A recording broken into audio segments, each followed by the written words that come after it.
Voilà, moi je vais vous raconter mon témoignage. Je vais vous raconter ce que le Seigneur a fait pour moi. Comment que le Seigneur a pu changer ma vie. Pour ma part, je n'ai pas été élevé dans un foyer chrétien, loin de là. Les choses de Dieu, on n'était pas du tout contre, pour. On n'allait jamais dans les missions.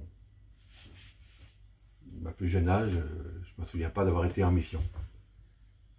Et un jour, j'ai un de mes cousins qui était chrétien. Donc il venait nous visiter, il nous parlait des choses de Dieu, il faisait son travail de chrétien. Et puis je travaillais avec lui. Je crois que c'était voulu de Dieu comme ça. Et un jour, on était sur la région parisienne, on vendait des matelas. Ce garçon-là, il fait une expérience avec le Seigneur, demande quelque chose. J'ai dit, qu'est-ce que je lui ai pour demander? On avait tellement de choses à demander. Quoi demander? Il y a des milliers de choses. Et là, je demande, j'ai que le Seigneur qu'il y ait quelqu'un qui vienne vers moi et qui me donne une Bible. Donc c'est déjà un peu particulier. C'est pas une chose qu'on peut avoir tous les jours, non. Et là, on monte dans ce camion et on va dans Paris pour voir nos marchandises sur ce marché. Et sur le chemin pour aller dans Paris, il y avait des panneaux publicitaires qui rappelaient ce que j'avais demandé. C'est-à-dire qu'il y avait des panneaux publicitaires qui disaient « Venez chercher votre Bible ». Donc ça commençait déjà à être un peu étrange. Un peu plus loin, il y avait des autres panneaux publicitaires qui disaient une Bible pour chaque personne. Donc c'est terrible parce que j'ai demandé une Bible et là, beaucoup de choses qui se rapprochaient de ce que j'avais demandé. On arrive sur ce marché, le marché ne nous convenait pas, on ramasse nos petites affaires et on va déballer sur un autre marché que mon cousin connaissait, quand j'avais un cousin qui connaissait très bien la région parisienne. Et là, on expose sur cet autre marché. Et là, une personne vient, on prend une adresse, on va chez elle, on lui livre le matelas, nous donne notre argent qu'on lui avait demandé. Et au moment de partir, cette femme-là, elle s'en va derrière, et elle revient, elle me donne une Bible. Donc moi, ça me paraissait encore étrange. On aurait parlé des choses qui vont dans ce sens-là, j'aurais pu croire que cette femme-là m'aurait donné une Bible. Là, on n'a parlé absolument de rien. Et donc je prends cette Bible, j'étais un peu étonné, je ne savais pas quoi répondre. Et là, je me demande dans ma camionnette, et sur la route du retour, mon cousin il voyait bien que j'avais un air qui était un peu étrange. Il me dit, qu'est-ce qui se passe, qu'est-ce qu'il y a? Ben, j'ai dit, ce matin, quand tu m'as dit de demander quelque chose au Seigneur, j'ai demandé une Bible. J'ai qu'une personne vienne vers moi et me donne une Bible. Et cette femme-là, elle était à peu près 3 heures de l'après-midi, elle est venue vers moi et elle m'a donné une Bible. Donc mon cousin m'a dit, quand on demande quelque chose avec un cœur sincère, le Seigneur répond. Et c'est ce qu'il avait fait. Malgré cette belle expérience, je n'ai pas suivi les choses de Dieu. On est resté comme ça, on est parti dans le monde. J'ai fait beaucoup de bêtises. J'ai fait beaucoup j'étais à des endroits qui n'étaient pas du tout à la gloire de Dieu. Et puis il y a quelques temps en arrière, il y a 3 ans, parce que moi ça fait 3 ans que je suis chrétien, on était en mission. C'était tellement bien. J'avais été pour ma compagne surtout, qu'elle se rapprochait plus que moi que des choses de Dieu, donc on était en mission et elle était tellement bien sur cette mission. On était à côté de Deauville, à Pont-l'Évêque, la mission du Jean-Pierre et du Christophe. Elle était tellement bien qu'elle avait fait la promesse de suivre le Seigneur et puis d'y retourner l'année d'après. Car nous, on est beaucoup sur la région de Caen, en Normandie. Et là, on restait à peu près un mois et demi. On est parti de cette mission. Et elle, ce qu'elle avait promis, elle l'a fait. Toute l'hiver, elle a été en réunion. Et l'année qui a suivi, à nouveau, on est revenu en mission. Et là, il s'est passé quelque chose d'extraordinaire, parce qu'elle a passé par les eaux du baptême. J'étais tellement content pour elle que je pleurais comme un enfant. Toute la réunion me regardait à moi, personne ne regardait à elle. Tellement que j'étais content pour elle, parce qu'elle a eu ce qu'elle a voulu.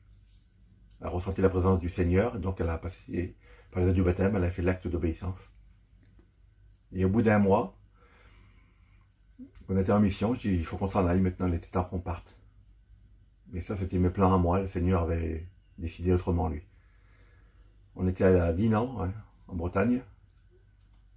Et là, je lui ai dit, tu vas prendre ton culte et puis on partira dans l'après-midi. Et la veille, donc le samedi, il y avait une réunion. C'est un truc extraordinaire, car on avait mangé vers des chrétiens, les gens nous avaient invités à manger, on a mangé vers eux, donc les gens ont tout fait pour que le repas se termine à l'heure de la réunion. Et pour leur faire plaisir, j'étais dans cette réunion. Et cette réunion a changé ma vie. Comme quoi qu'on peut rentrer dans une réunion, on n'est pas chrétien et on peut en ressortir chrétien. C'est ce qui s'est passé pour moi. J'ai rentré dans cette réunion, et là, tout ce qui se disait, c'était pour moi. Il y a un garçon qui est venu rendre témoignage. Ce garçon-là était arrivé il y a quelques jours avant avec ses campings. Il ne devait pas du tout venir sur cette mission-là, et là, il est venu. C'est le Seigneur qui l'a guidé. Il est venu sur cette mission-là, et là, il a rendu témoignage. Et là, ce garçon-là a expliqué ma vie. Tout ce qui se passait dans mon foyer, il est en train de l'expliquer devant moi. Donc c'est un truc encore étrange, hein, pour celui qui ne connaît pas les choses de Dieu. Là, il s'est passé quelque chose d'extraordinaire, c'est que j'ai ressenti une présence que je n'ai jamais ressentie avant. Tout était mélangé dans moi. J'étais sur cette chaise, là, j'étais cramponné après cette chaise. Et à la fin de la réunion, le serviteur a fait un appel. Celui qui voulait se lever, celui qui voulait donner son cœur à Dieu. Ça bouait dans moi, et moi je voulais pas me lever parce que l'orgueil était toujours là. Pourtant j'avais fait des belles expériences avant, je savais que le Seigneur était vivant. Et là il s'est passé quelque chose, je croyais que j'allais tomber par terre. J'ai ressenti quelque chose, j'étais compressé. J'ai dit, je vais tomber par terre, je vais mourir en dessous de la réunion. Et là j'ai senti une force qui m'a levé. Donc je me suis mis debout, j'ai levé mes deux mains au ciel. J'ai dit, oui Seigneur, oui je vais te suivre, oui je vais marcher avec toi. Le serviteur m'a dit, on te baptise demain. Donc le samedi soir, j'ai donné mon cœur à Dieu. Et je me suis baptisé le dimanche, donc le lendemain. Le jour que je devais partir, c'est le jour que je me suis baptisé. Après ça, j'ai resté quelques temps. Mais le lendemain, tout était différent. C'est un truc terrible parce que quand j'ai passé par ces eaux du baptême, là, ça me paraissait important de faire cet acte. L'ennemi, il m'a pas facilité la tâche, parce que j'ai pas dormi de la nuit. J'étais vraiment tourmenté. J'avais même dit à elle, on va ramasser nos affaires, on va s'en aller. J'ai dit, les gens ils vont bien comprendre que j'ai pu me baptiser. Forcément, elle n'a pas voulu. Donc on est resté sur cette mission. Et puis donc, j'ai passé par les eaux du baptême le soir. Mais avant ça, l'ennemi me parlait encore. L'ennemi était là, il me disait, qu'est-ce que tu fais là? Va-t'en, il dit, t'as rien à faire là. Je ne l'ai pas écouté. J'ai passé par les eaux du baptême. C'est vrai que toute cette misère, parce qu'au Seigneur, je lui ai donné que ma misère, hein, je lui ai rien donné de bon. Parce que j'avais rien de bon à lui apporter. Je lui ai donné que tout ce qui était mauvais en moi, je lui ai donné. Le Seigneur, avec sa bonté, lui, il a tout pris. Et il m'a rien demandé en retour. Le lendemain, rien n'était pareil. Les gens sur la place avaient le même visage, mais je ne les voyais plus de la même façon. Quand je voyais une fleur dans un arbre, je devenais fou après. Je marchais sur la place, on aurait dit que je volais. Moi, je ne savais pas ce qui m'arrivait, mais quelques temps après, j'ai su que ça s'appelait la nouvelle naissance. Moi, j'ai dit merci Seigneur pour ça. Ça fait 3 ans de ça. Quelques temps en arrière, à peu près quelques mois avant, quelques mois, le Seigneur m'a appelé à le servir. Donc, c'était une grande tâche. Moi qui ne méritais rien, aujourd'hui, je me suis levé pour le servir. Donc, j'attends d'avoir les années de baptême pour pouvoir aller aux écoles bibliques. On part en mission, on travaille pour le Seigneur. Vous savez, quand on part en mission l'été, on tire des kilomètres de tuyaux, des kilomètres de fils électriques.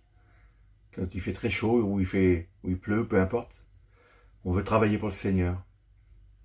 Quand on lit notre Bible, on a des larmes qui coulent sur notre visage. Allez expliquer ça à une personne qui ne connaît pas le Seigneur. On a une paix qu'on n'avait pas avant. Avant, dans ce monde, on était toujours un petit peu agité. On s'engueulait quelques fois avec ma compagne. Aujourd'hui, on a une paix, on prie ensemble. On a la même vision. On marche ensemble. On a carrément changé de vie. On avait une vie qui était un petit peu tourmentée avant. Aujourd'hui, on a une vie de paix, une vie de calme. Alors, je vous invite, mes amis qui ne connaissent pas le Seigneur, faites une expérience avec le Seigneur. Que Dieu vous bénisse.